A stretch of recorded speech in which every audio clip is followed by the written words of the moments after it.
Good morning.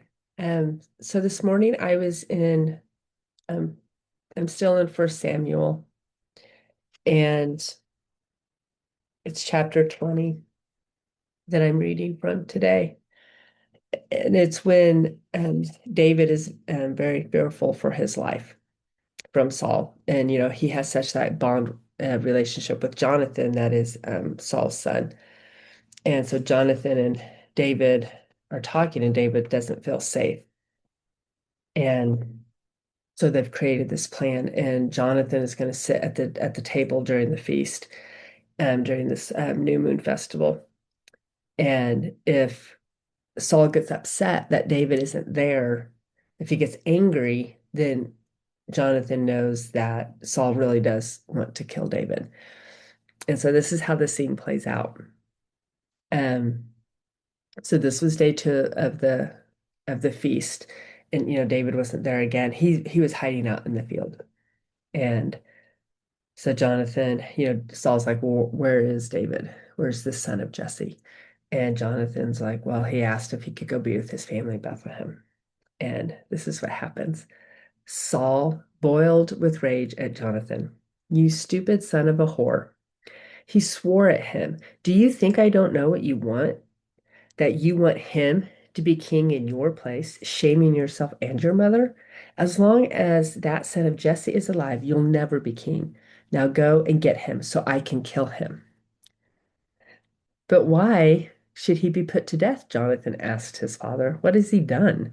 Then Saul hurled his spear at Jonathan, intending to kill him. So at last, Jonathan realized that his father was really determined to kill David. Okay, so Jonathan and David have this conversation like before the Lord, they're going before the Lord seeking, like his will. So they do all of this in like this covenant promises, right? And so even if Saul boiled with anger, the whole thing was okay, so then we know he wants to kill David. Okay, so he boils with anger, and Jonathan's still like, nah. Then he calls him a terrible thing, you stupid son of a whore. And Jonathan's still like, well, but come on, Dad, like really, like what's he done? And then Saul then tries to kill him, throws his spear at his own son. And then he's like, oh, okay, yeah, he really does want to kill David. And so I'm just reading this, and it just reminds me of, nowadays you see all these things about red flags, those are red flags. And and why do we ignore them? Why do we ignore all the other red flags until it comes to a head?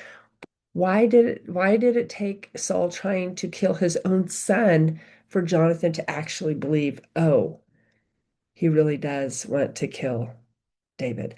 And I think, I mean, I do this. It's like I reason this stuff out. It's like, well, this person loves me, so they really don't mean that, or they really wouldn't do that. And we reason these things out when what we should be doing is going to God and asking Him. Because Jonathan and David had this planned in that with God in the, talking outside, like, this is what we're going to do, and they're like, and if God says, I mean, the Lord, I mean, it's in there the whole time. And so why do we do that? Why do I do that? Why do I ignore all of these red flags? So that's what I got out of my reading today. And let me know your thoughts.